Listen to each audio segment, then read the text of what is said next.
Coming up on Murrow News 8, an update on Charlie Kirk's death and the suspect in custody. And information from law enforcement about a notorious trespasser on the WSU campus.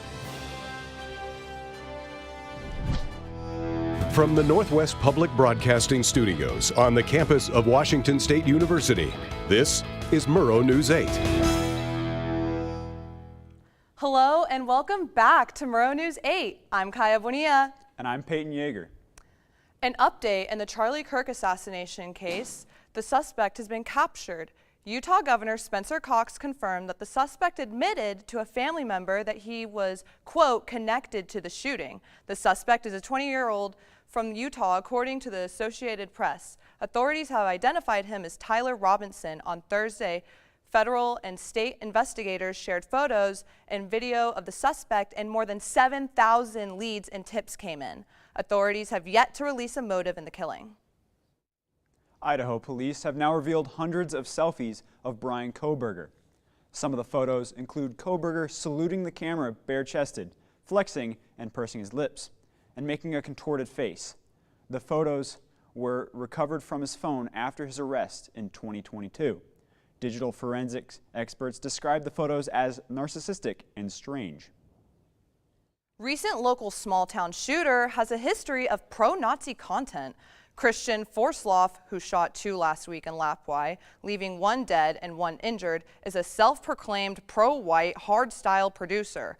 Forsloff created songs such as "I Hate Jews," "I Became a Nazi," and "White People Are Better." He was an active user of social media to share his beliefs. Court documents don't indicate that Forsloff's ideologies played a role in the shootings. A man has been identified as a suspect in a recent crime spree across eastern Washington. The suspect, Eric B. Wright, is connected to the recent burglary of a cash machine in Whitman County, among many other crimes. According to authorities, the vehicle used in an attempted burglary was stolen from Montana. In an update on McLovin/Lee Purser-Frost, Pullman Police Commander Reuben Harris told us about just how many incidents they've had to deal with. Since April 30th, we've had 68 cases with Mr. Purser-Frost. Sometimes there's 2 or 3 in a day, so it seems to come in spurts. We found him to be disorderly and disruptive to other people, and sometimes confronting other people unnecessarily. Harris says they're actively working with prosecutors to follow through on cases and with Purser-Frost to get him to work on his behavior around others.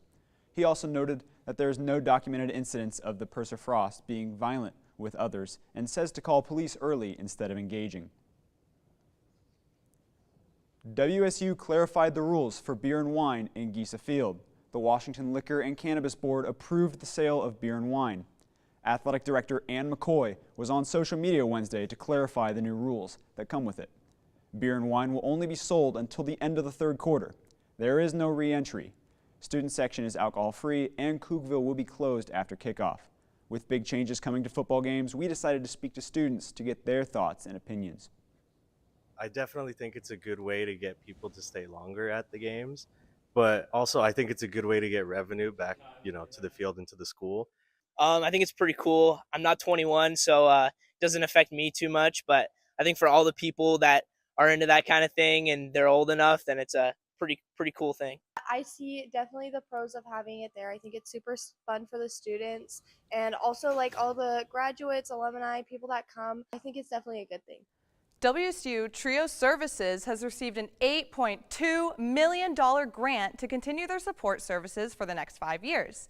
This program provides academic support to those pursuing higher education who are struggling with poverty, a disability, or are first-generation college students. The program recently serves over 800 college students with tutoring, career development, and mentorship.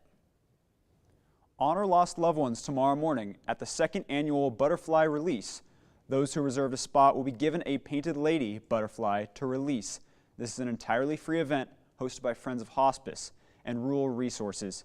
This will be held in Colfax at Schmuck Park at 11 a.m. Downtown Pullman will be hosting the Starlight Market and Art on the plaza tonight from 6 to 10 p.m. There will be live music, art, and vendors galore. This will take place at the Pine and High Street plazas. The Moscow Chamber and Visitor Center will assume leadership of the Art Walk, which has been a community tradition for over 20 years. The 2025 season begins with the Art Walk poster contest, which runs until September 24th. The first Art Walk event is scheduled for Thursday, October 23rd from 4 to 8 p.m. Coming up, Pullman Transit introduced a new fleet of electric vehicles, how they're an important environmental step for Pullman. And President Trump is deploying the National Guard, why he says federal involvement is needed in Memphis. Back after this.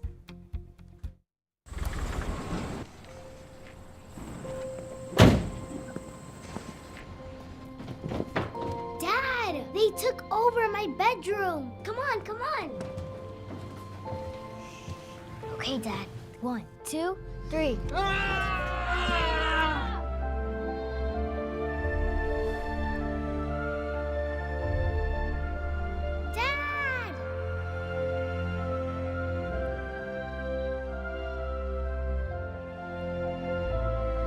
You saved me. Dad? Are you okay? I'm fine, dear.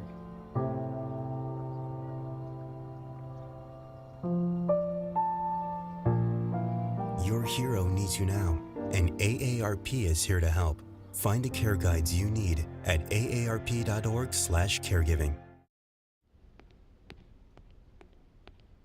There. Can I tell you a cat joke? Just kidding. Why did the girl ask the mushroom to dance? Because he was a fun guy. What do you call a pig that knows karate? Pork chop. Why was the basketball court all wet? Why? Because the players kept dribbling all over it. Can I tell you another one? So how does a tissue dance? Put a little boogie on it. What's Beethoven's favorite fruit? Banana. What is a boxer's favorite drink? Fruit punch.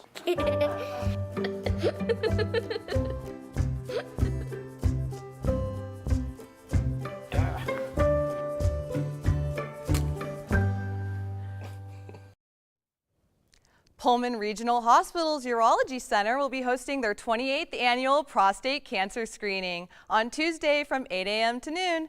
These screenings are recommended for all men over the age of 50, but why not start early? These are free screenings with no appointment necessary. Just walk on in. Pullman Transit just expanded their fleet. Becky Oberlander, our reporter, shows us how this is a good thing for the community and the environment.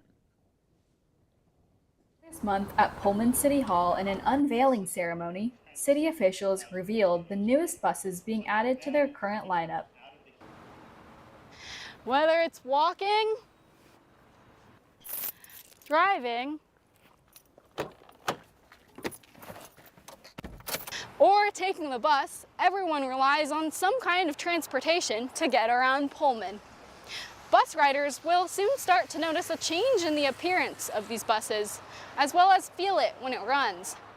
No matter what kind of transportation you take, you will notice these new buses driving around campus and town. I spoke to Director of Transportation Wayne Thompson, who explained how these new buses are a step towards the city's goal of fostering environmental responsibility in the community. This doubles our current electric fleet, brings us up to 6, which for us is 25% of the total fleet is now fully battery electric, and that's on top of 30%, 7 more that are already electric hybrids. So it's a move towards that fully electric or fully biofuel, non-carbon emitting transit system. Not only are these new buses all electric, but they were also given a new wrap. Public Works Director Sean Wells said in his speech that the new designs reflect the Palouse region's spirit, and they display what there is to be proud of Pullman as they drive by. This change has been a long time in the making, and it doesn't stop here. Our grant cycle is a 2-year cycle. Once we have the funding awarded, then it's almost another 2 years to get the buses on the ground and ready. So while these are just hitting the road tomorrow, we've just recently received funding for 2 more. The end goal, I would say, is environmental stewardship, taking care of what's been given to us and making it better when we're done. President Donald Trump announced he would be deploying the National Guard to Memphis, Tennessee. In his latest crime crackdown, President Trump made this announcement on Fox and Friends this morning, adding that this deployment may not be limited to just the National Guard, but the Army if needed. The president says, quote, Memphis is deeply troubled and that he is going to fix it just like he did Washington. President Trump told Fox and Friends that the Memphis mayor, Paul Young, a Democrat, and Tennessee Governor Bill Lee, a Republican, were on board. Pullman got some rain and lightning today, but is there more to come? After the break, Cassie's got you on Weatherwall.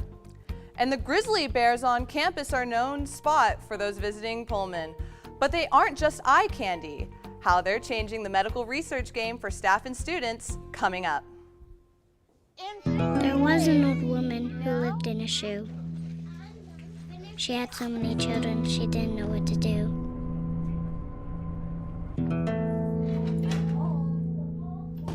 She gave them some broth without any bread and kissed them all soundly and put them to bed. Hunger is a story we can end. End it at feedingamerica.org.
So, I just moved in with his family, and it's embarrassing. The little one, he likes to go outside and crawl around in the giant litter box. I don't know what he's doing. I mean, I was born and I knew how to use the litter box. Look at that! That's disgusting! Oh, poop already! You're making me nervous. Oh, okay, I can't look at this anymore. I really hope he grows out of this, for his sake.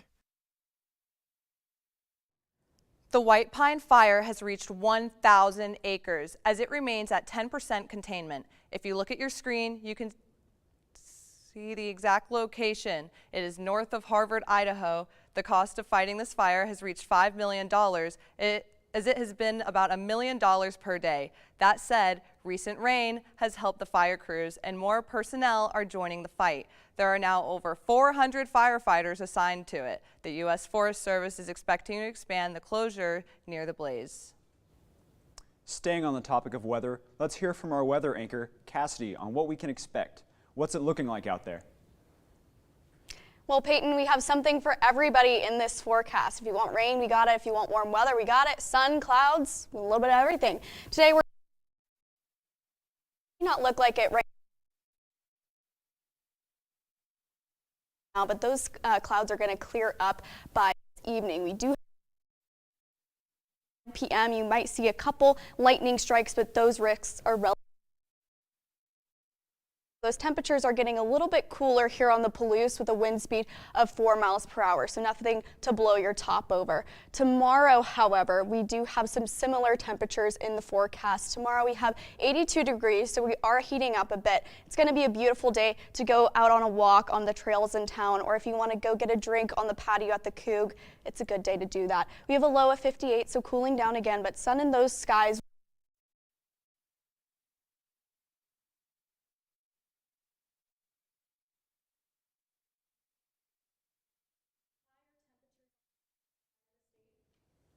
Waiting for that weather map to come up, but we do have a lot of similar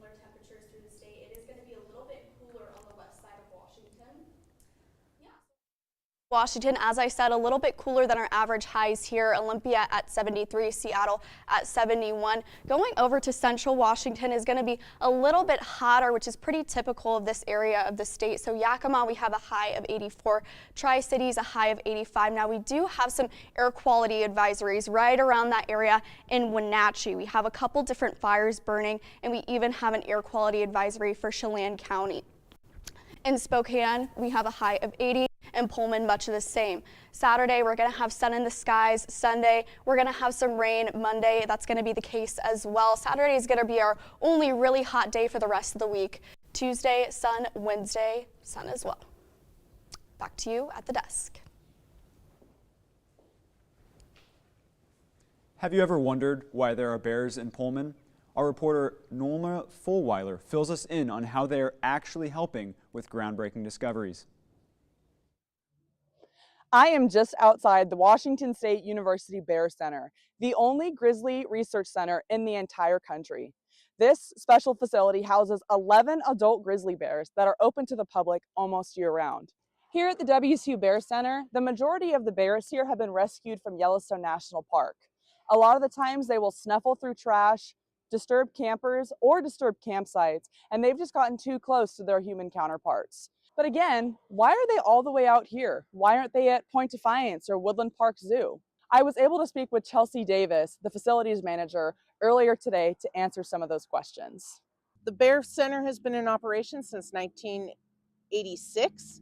And the primary focus at the time, and the reason why we did brown bears, was Yellowstone was closing their historical dumps. They would bring in trash and the resident grizzly bears would come in and eat. They realized that this was causing a lot of the conflict and that it was time to actually close these dumps, but they were concerned that the bears wouldn't have natural food sources available to continue this bear population. And so the center was open to see what exactly do bears need to survive nutritionally. Not only does the WSU Bear Center assist in the conservation of grizzly bears, but the bears help us with groundbreaking scientific research while we observe their behaviors. Specifically, their ability to hibernate. So the reason why that's our biggest study is we really want to know how bears are doing it, the hibernation. Because what we found throughout hibernation, they actually become insulin resistant, which is basically like becoming a type 2 diabetic. And then they're able to reverse that in the spring. So the human implications of that, I kind of think speak for themselves. Helping understand and potentially reversing type 2 diabetes would be a huge benefit to human medicine. So understanding that kind of physiology is really important for kind of like the human implications of bear physiology. Dodge. You were saying you've never been this close to a bear. There we go. The bears here at Washington State University provide our on-site staff and graduate students the opportunity to dive headfirst into life-changing medical research while protecting the livelihood of these massive mammals. Coming up, Wazoo football is going south and playing Texas. And a WSU sports team notched their first win of the season. We'll tell you what happened coming up next.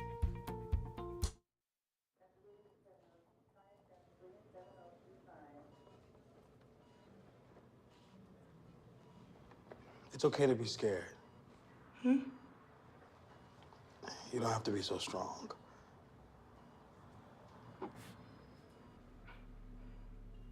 Strength is not optional. This is my mother, my purpose. Real muscle is lifting her spirits between bedpans and bad news from doctors that doubt her strength. Strength is buried in bills, managing meds, and swallowing those moments of, Mom, it's me, your daughter. Remember? My strength is super, but I'm still human, right? Look who's here. There she is. Thanks for your patience. Thank you so much. How you feel? If you're caring for a loved one, visit aarp.org/caregiving for care guides and community, or call 1-877-333-5885. 1 in 3 adults has pre-diabetes. 1 in 3.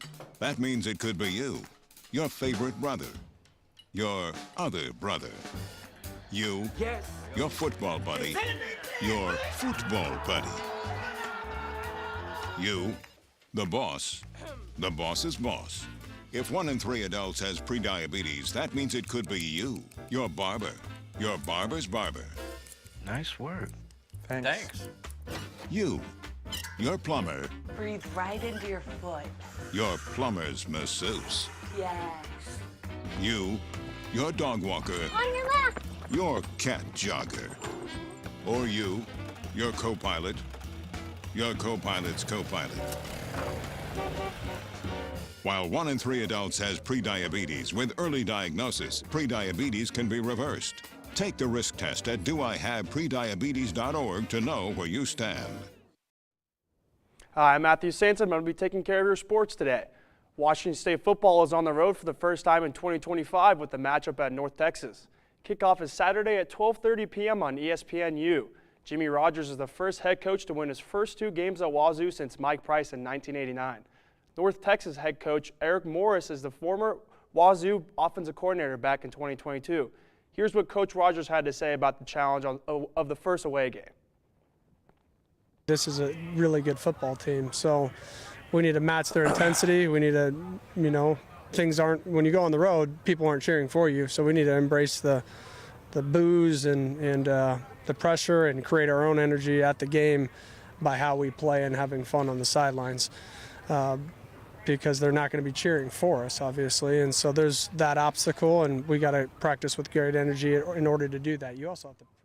5th time is a charm for Wazoo's soccer team. They notched their first win of the season while on the road against UC San Diego. The match was all defense, including an early defender goal line stop in the 14th minute.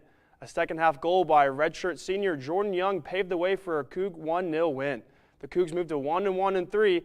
And the win overlapped with head coach Todd Schulenberger's 200th career match.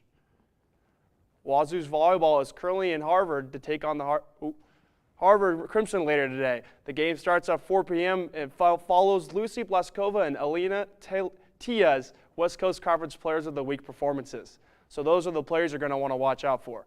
Wazoo has another game this weekend as they will take on Senton Hall on Saturday at 1 p.m. as well. The Cougs ranked Victoria is home on Wednesday with the help from a phenomenal sophomore performance. Wazoo shot a 3-round school record 45 under par at the Palouse Collegiate. Sophomore Dylan Bircham earned medal honors with the second lowest 3-round score in Wazoo history. It was Bircham's first title and head coach Dustin White's 6th, tying him for 2nd all-time at Wazoo. The Wazoo women's golf team is set to play in the Badger Invitational this Sunday and Monday in Madison, Wisconsin. The girls look to bounce back after a tough outing in Albuquerque, finishing 10th place. Washington State senior Ava Alvarez-Sande began her final season from a come-behind win with the nation's 50th ranked player, the Battle of the Bay, yesterday. Redshirt senior Maxie Murphy also won 3 sets in her opening match but could not pull out the victory as she fell 4-6, 6-4, 6-2 to TCU's Raquel Calbiero Chica. The red-hot South Florida Bulls travel to take on Miami Hurricanes this Saturday. This will be South Florida's toughest test yet. Notre Dame is hoping to bounce back from their loss to Miami in their home opener against Texas A&M. Luke Fickle and Kellen DeBoer are hoping to get their respective fan bases on their side starting Saturday when Wisconsin goes on the road to Tuscaloosa to play Alabama.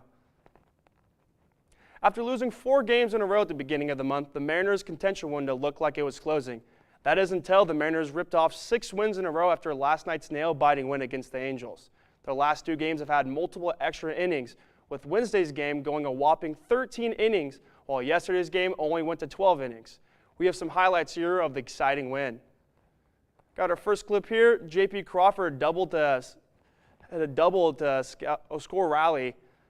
Julio doubled in the next clip off the wall with bases loaded to score 2 more runs. Great hit by Julio there. And third clip, we got JP again to score a single to get rally in base.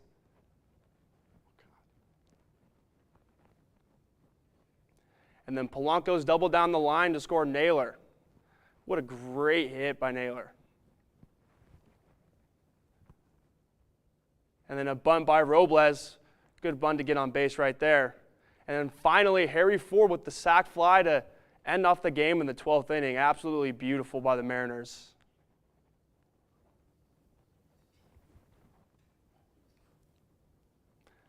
Week 2 of Thursday Night Football is in the books. The Packers gave Jane Daniels and the Commanders little to no room to produce any offense, only allowing 230 total yards on offense.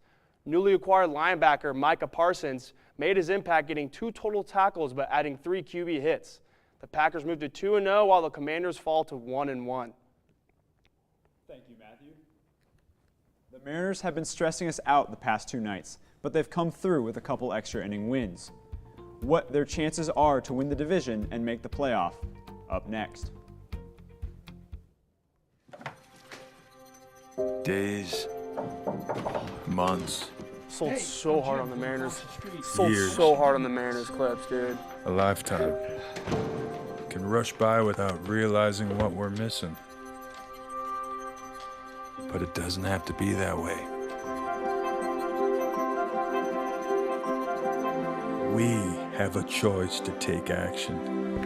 Visit maketheconnection.net to find out more.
Can I tell you a cat joke? Just kidding. Why did the girl ask the mushroom to dance? Because he was a fun guy. What do you call a pig that knows karate? Pork chop. So how does a tissue dance? Put a little boogie on it.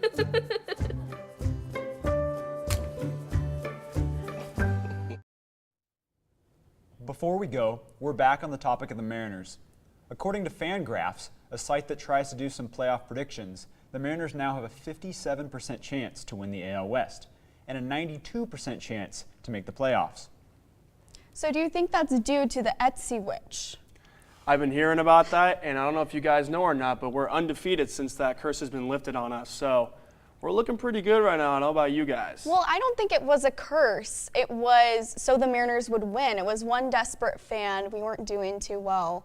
And he paid $16, $16.99 to be exact, to an Etsy witch to get that bad luck off of us. And we've won ever since, like you said.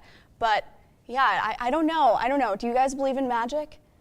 Well, if we're winning games, I do believe in magic, yes. Yeah. I hope that magic stays consistent with the barstool competition that's going on right now. We just beat Alabama, which is kind of crazy, and we're about to beat Montana. Absolutely, and if you remember a couple years ago, we were also in the running for something similar, Best Bar Town, and we got to the final, and Syracuse beat us. I'm still a little bit bitter about that. But I think we have a pretty good chance against Montana. I mean, what do they have that we don't? I think if we beat Bama, we can beat anyone. Absolutely. Are you kidding me? That has like the biggest fan base like ever. Yeah. We want Bama. We want, I don't know if we want Bama. How's that offense looking? Ugh. A little bit rough. All right. Well, thank you for tuning in today, and remember to follow us on all of our socials. Good luck and good night. Good night, good luck.